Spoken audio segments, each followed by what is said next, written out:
बिस्मिल्लाहिर्रहमानिर्रहीम। अस्सलाम वालेकुम डियर स्टूडेंट्स, उम्मीद है कि आप सब खैरियत से होंगे। डियर स्टूडेंट्स, आज हम स्टार्ट करते हैं first year physics chapter number 3 का next topic which is about velocity. तो वेलोसिटी को समझने से पहले हमें स्पीड का पता होना चाहिए। स्पीड क्या है इसको देख लेते हैं, इन दोनों में डिफरेंस देखते हैं। और देखिए डियर स्टूडेंट्स, आपने इस लेक्चर के एंड तक जुड़े रहना है। इंशाल्लाह मैं आपको वेलोसिटी के रिलेटेड जो तमाम एफएससी या एफएससी के बाद जो हमारे जो एमकैट और ईकैट के जो टेस्ट वगैरह उनके जो रिलेटेड जो भी पॉसिबल कंसेप्ट्स हैं वो सारे के सारे मैं आपको क्लियर करवाऊंगा और आपने एंड तक जुड़े रहना है। तो स्पीड को पहले देख लेते हैं। हमने 9th क्लास में पढ़ा था distance covered in unit time. Unit time में तय करदा फासला स्पीड कहलाती है। स्पीड क्या है कि किसी यूनिट टाइम में कितना हमने फासला कवर किया है वो उसकी स्पीड है। अगर हमने फ़र्ज़ कर लें कि हमारे पास फ़र्ज़ कर लें 1 घंटा है, तो 1 घंटे में हमने फ़र्ज़ कर लें 60 किलोमीटर जो है फासला तय किया है, तो उसकी स्पीड जो है हमारे पास क्या है 60 किलोमीटर पर आवर। अगर हमने 60 की बजाय 70 किलोमीटर पर आवर किया है, यानी कि अब 1 ही घंटा है, पहले हमने किया 60 किलोमीटर, टाइम कितना है 1 घंटा, यानी कि 60 किलोमीटर पर आवर। फिर हमने किया 70 किलोमीटर पर आवर। तो देखें इस केस में इसमें भी 1 घंटा है, इसमें भी 1 घंटा है, लेकिन इसमें हमने डिस्टेंस कम कवर किया है, इसमें हमने डिस्टेंस ज़्यादा कवर किया है। मतलब इसकी स्पीड कम है, इसकी स्पीड ज़्यादा है। तो स्पीड का ताल्लुक किसके साथ है कि हमने कितना डिस्टेंस कवर किया है। इसके यूनिट पे आए तो ऊपर डिस्टेंस है, डिस्टेंस का यूनिट मीटर, टाइम का यूनिट सेकंड, मीटर पर सेकंड आ गया। डायमेंशन की बात करें तो मीटर डिस्टेंस का यूनिट है, यानी कि लेंथ का यूनिट है, तो एल टाइम सेकंड का टी आ जाएगा, एल टी माइनस 1। अगर हम उसको एम एल टी की फॉर्म में लिखें तो एम तो मौजूद नहीं है, तो M not L 1 T minus 1 आ जाएगा। ठीक है। अगर इसकी क्वांटिटी की बात करें तो ये एक स्केलर क्वांटिटी है। ये स्केलर क्यों है, उसकी वजह एक तो ये है कि इसके फॉर्मूले में डिस्टेंस आ रहा है, डिस्टेंस इज़ आल्सो स्केलर, लेकिन ये तो इसकी मैथमेटिकल एक्सप्लेनेशन है। मैं इसकी आपको थ्योरेटिकल भी बताता हूँ कि ये स्केलर क्यों है और वेलोसिटी वेक्टर क्यों है। अब वेलोसिटी की तरफ आते हैं। वेलोसिटी है rate of change of displacement, यानी कि रेट का मतलब होता है टाइम के लिहाज से चेंज आ रहा है किसमें, डिस्प्लेसमेंट में। अगर टाइम के लिहाज से डिस्प्लेसमेंट चेंज हो रहा है तो वो वेलोसिटी होती है। ठीक है। इसका भी यूनिट क्या आएगा, डिस्प्लेसमेंट, चूँकि ये हमारे पास also a displacement is also a distance, जो कि शॉर्टेस्ट डिस्टेंस होता है, तो इसका यूनिट क्या आएगा मीटर, टाइम का यूनिट सेकंड, तो मीटर पर सेकंड आ गया। डायमेंशन इसकी क्या आ जाएगी, एल टी माइनस 1, चूँकि ये अगेन वही है, मीटर एल सेकेंड्स का T minus 1। M L T की फॉर्म में ये आ जाएगा हमारे पास M not L T minus 1। Quantity ये एक वेक्टर है। ठीक है। ये मैं आपको अभी एक्सप्लेन करता हूँ कि ये वेक्टर क्यों है और ये स्केलर क्यों है। अच्छा देखिए, लेट्स से कि हम इस पॉइंट ए से पॉइंट बी तक जा रहे हैं। ये ए से बी तक ये जो डिस्टेंस है, ये हमारे पास क्या है, ये डिस्टेंस है। और जबकि ए से बी तक ये जो शॉर्टेस्ट डिस्टेंस है ये इसका डिस्प्लेसमेंट है। ये तो हमने लास्ट लेक्चर में पढ़ लिया था। देखें ए से बी तक ये जो डिस्टेंस है इसमें जो चेंज आ रहा है वो स्पीड है। एस ओवर टी डिस्टेंस में जो चेंज आ रहा है टाइम के लिहाज से वो स्पीड है। जबकि ए से बी तक जो डिस्प्लेसमेंट में चेंज आ रहा है, डिस्प्लेसमेंट में चेंज आ रहा है वो वेलोसिटी है। इसमें चेंज वेलोसिटी, इसमें चेंज स्पीड। ठीक है। ये बात हो गई। दूसरी बात, ये स्केलर क्यों है, ये वेक्टर क्यों है। देखिए स्केलर ये इसलिए है क्योंकि इसके फॉर्मूले में एक तो डिस्टेंस आ रहा है और डिस्टेंस की देखिए कोई एक ख़ास डायरेक्शन नहीं है। हर पॉइंट पे इसकी डायरेक्शन चेंज हो रही है, इसकी कोई स्पेसिफिक डायरेक्शन नहीं है। हम डिस्टेंस की स्पेसिफिक डायरेक्शन नहीं लेते, इसलिए ये स्केलर होती है। और इसकी चेंज जो हो रही है इसमें भी डायरेक्शन कोई स्पेसिफिक चेंज नहीं हो रही, इसलिए इसके चेंज से प्रोड्यूस स्पीड होती है। तो स्पीड भी उसमें भी हम डायरेक्शन इंक्लूड नहीं करते, इसलिए स्पीड एक स्केलर क्वांटिटी है। जबकि ये देखिए इसकी एक ख़ास डायरेक्शन है, हर पॉइंट पे बॉडी की डायरेक्शन सेम है। जिस पॉइंट पे भी देख ले बॉडी एक ख़ास ही डायरेक्शन में मूव कर रही है। तो डिस्प्लेसमेंट भी की चूँकि एक ख़ास डायरेक्शन है, इसलिए इसमें जो चेंज आएगा वो भी क्या होगा, उसकी भी डायरेक्शन वेलोसिटी की डायरेक्शन याद रख लें कि जो डिस्प्लेसमेंट की डायरेक्शन होती है वही होती है। तो इसकी जो चेंज आएगा डिस्प्लेसमेंट में, तो चेंज इन पोजीशन ही हमारे पास क्या होती है, वो डिस्प्लेसमेंट होता है। तो चेंज इन पोजीशन में जब चेंज आएगा टाइम के लिहाज से, यानी कि डिस्प्लेसमेंट में जब चेंज आएगा तो वो क्या प्रोड्यूस करेगा, वो हमारे पास हमें देगा वेलोसिटी को। ठीक है। यहाँ से यानी कि अगर हम इसको यहाँ पे पोजीशन वेक्टर्स की फॉर्म में ड्रा करके देखें तो अगर हम इसको पॉइंट ए को पोजीशन वेक्टर की फॉर्म में ड्रा करें तो हम यहाँ पे एक लाइन ड्रा करेंगे जो कि ओरिजिन से मिलेगी। इसी तरह इस पॉइंट को भी इस पॉइंट से अगर हम मिला दें तो ये भी इसका पोजीशन वेक्टर आ जाएगा, ठीक है। इसको R1 कह दें और इसको R2 कह दें, तो हमारे पास ये जो D आया है, D डिस्प्लेसमेंट, ये क्या आ जाएगा R2 माइनस R1, यानी कि R2 माइनस R1 ये हमारे पास डिस्प्लेसमेंट आ गया है। अब इसमें जो चेंज है टाइम के लिहाज से वो हमारी क्या है, वेलोसिटी है। समझ आ गया, यानी कि पोजीशन दो पॉइंट्स के दरमियान जो चेंज इन पोजीशन होता है वो डिस्प्लेसमेंट होता है। दो पॉइंट्स के दरमियान जो चेंज इन पोजीशन होता है वो डिस्प्लेसमेंट होता है, और डिस्प्लेसमेंट का टाइम के लिहाज से चेंज होना वेलोसिटी कहलाता है, ठीक है। तो इसमें डायरेक्शन भी होती है, तो इसमें भी क्या होती है, वेलोसिटी की वही डायरेक्शन होती है जो डिस्प्लेसमेंट की होती है, इसलिए वेलोसिटी की डायरेक्शन है, हम इसको कहते हैं ये एक वेक्टर है।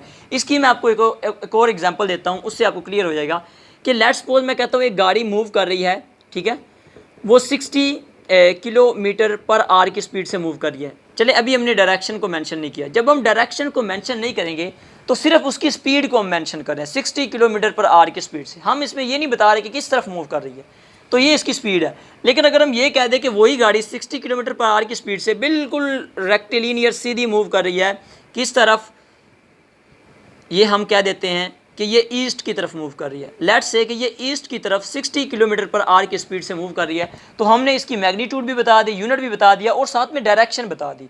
जब डायरेक्शन बता दी तो यही स्पीड जो पहले स्पीड थी अब ये वेलोसिटी बन चुकी है। इसके ऊपर एरो मैंने इसलिए लगाया क्योंकि पहले ये स्पीड थी, इसके ऊपर एरो नहीं था, अब हमने इसके ऊपर एरो लगाया क्योंकि ये स्पीड बन चुकी है, क्योंकि हमने इसमें डायरेक्शन भी मेंशन कर दी है, ठीक है। तो अच्छा, एक और चीज़ मैं आपको बताता चलूँ कि वेलोसिटी की जब भी हम वैल्यू लेंगे हम उसकी एवरेज वैल्यू लेते हैं। आपकी बुक में भी लिखा होगा यहाँ पे एवरेज। वो एवरेज क्यों लेते हैं, उसकी वजह ये होती है क्योंकि ये जो डिस्प्लेसमेंट होता है ना, इसकी कभी वैल्यू बढ़ रही होती है, कभी कम हो रही होती है, तो कोई एक ख़ास स्पेसिफिक वैल्यू एक हर पॉइंट पे नहीं होती, बल्कि कभी बढ़ रही है तो कभी कम हो रही है, इसलिए फिर हम उसका एवरेज लेते हैं इनिशियल से फाइनल पॉइंट तक। इनिशियल से फाइनल पॉइंट तक का जो एवरेज होता है, चेंज जो आता है, उसका हम जो टाइम और उसके ऊपर डिस्प्लेसमेंट, उसको लेकर हम एवरेज वैल्यू ले लेते हैं वेलोसिटी की। तो हम वेलोसिटी की हमेशा कौन सी वैल्यू लेते हैं, हम उसकी एवरेज वैल्यू लेते हैं, ठीक है। अच्छा, एक चीज़ का मैं और इजाफा करता चलूँ, आपको ये समझा दूँ कि जो स्पीड है और वेलोसिटी है ये एक ही चीज़ का नाम नहीं है, बल्कि चूँकि स्पीड में डिस्टेंस आता है, टोटल डिस्टेंस, तो वेलोसिटी में हमारे पास शॉर्टेस्ट डिस्टेंस यानी डिस्प्लेसमेंट आता है। इसकी एग्जांपल देख लें, लेट्स से हम पॉइंट ए से मूव करके पॉइंट यहाँ तक जाते हैं इस पॉइंट पे, ठीक है, तो इसके बाद हम मूव करके वापस दोबारा इस पॉइंट पे आते हैं, यानी कि हम पॉइंट बी पे आकर रुक जाते हैं। इसको मैं कह देता हूँ पॉइंट बी है।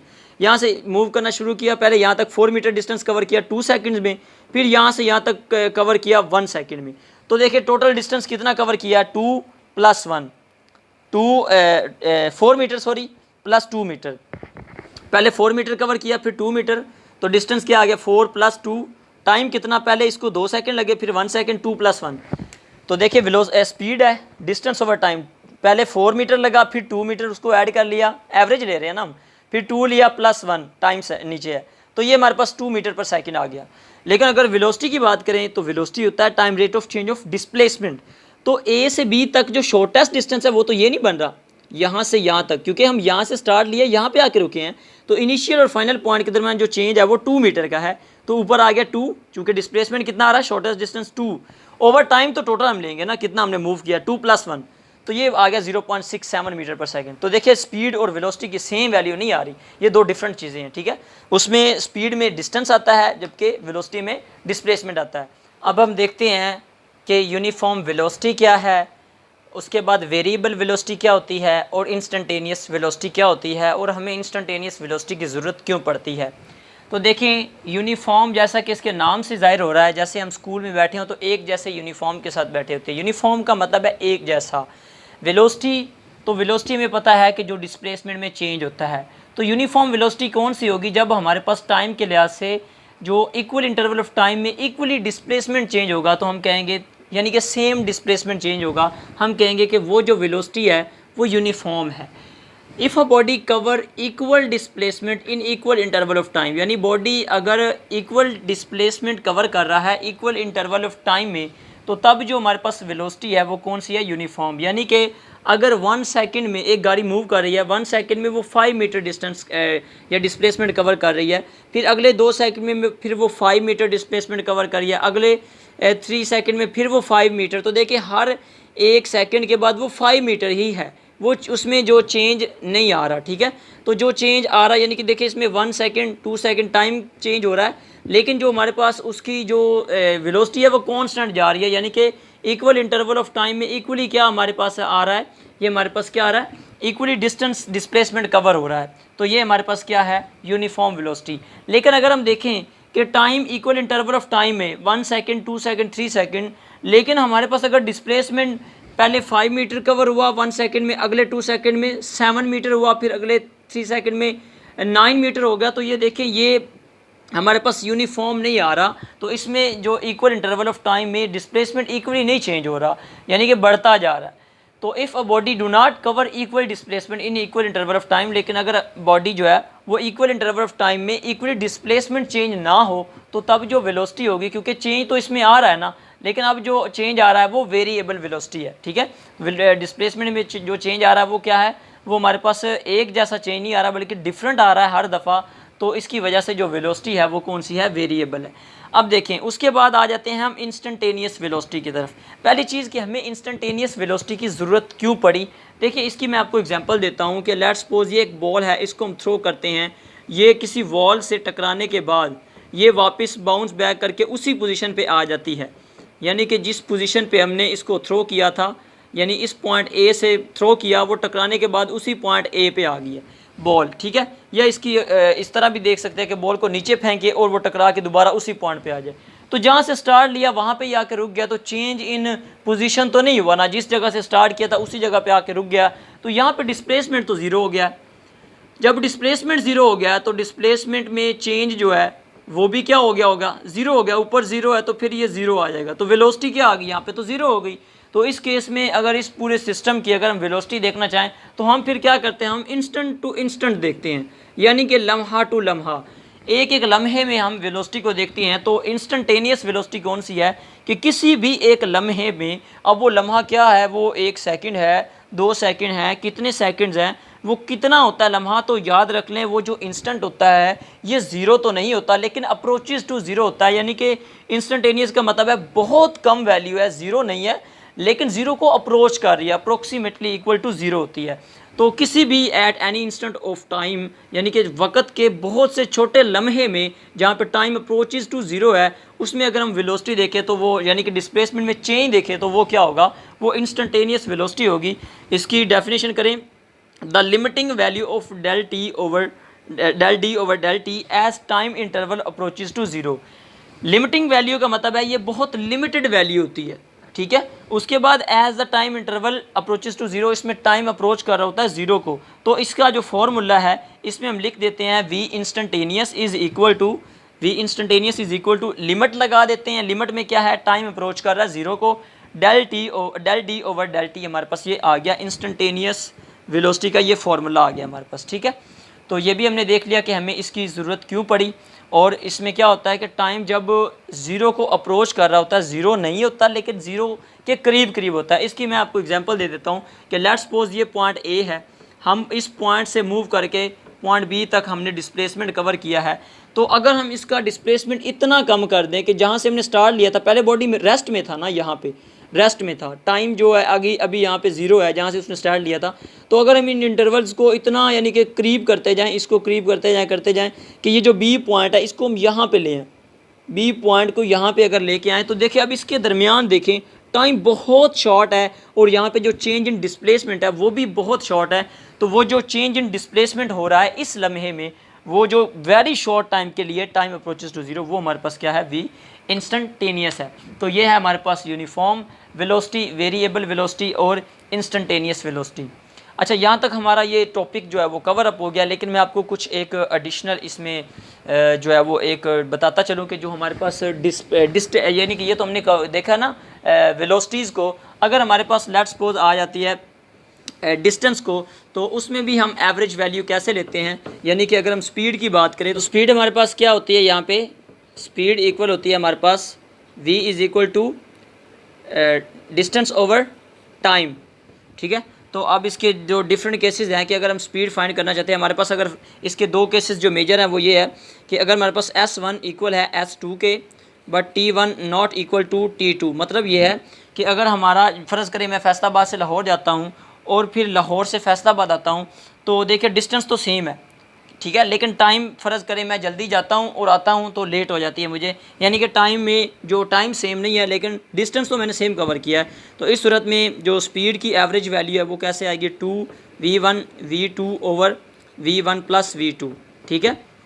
और अगर दूसरा केस देखें कि अगर हमारे पास S1 इक्वल नहीं है S2 के लेकिन T1 इक्वल है T2 के, यानी कि 1 घंटे का मैंने एक टाइम कंसीडर किया है दोनों दफ़ा, लेकिन डिस्टेंस एक दफ़ा मैंने कम कवर किया है, एक दफ़ा ज़्यादा कवर किया है, ठीक है। तो उस केस में हमारे पास V एवरेज क्या आएगी, उस केस में हमारे पास V1 प्लस V2 ओवर 2 आ जाएगा, ठीक है। हम वेलोसिटीज़ को ऐड करके 2 पे डिवाइड कर देंगे, तो इस तरह हमारे पास ये स्पीड के दो एवरेज फार्मूलाज हैं, ठीक है। तो ये हमारे पास तमाम possible concepts about the velocity and speed अच्छी तरह से मुझे उम्मीद है कि आपको समझ आ गया होगा। लेकिन अगर कोई क्वेश्चन हो तो आप लाजमी पूछे कमेंट बॉक्स में। अपना बहुत बहुत ख्याल रखिएगा। अल्लाह हाफिज़।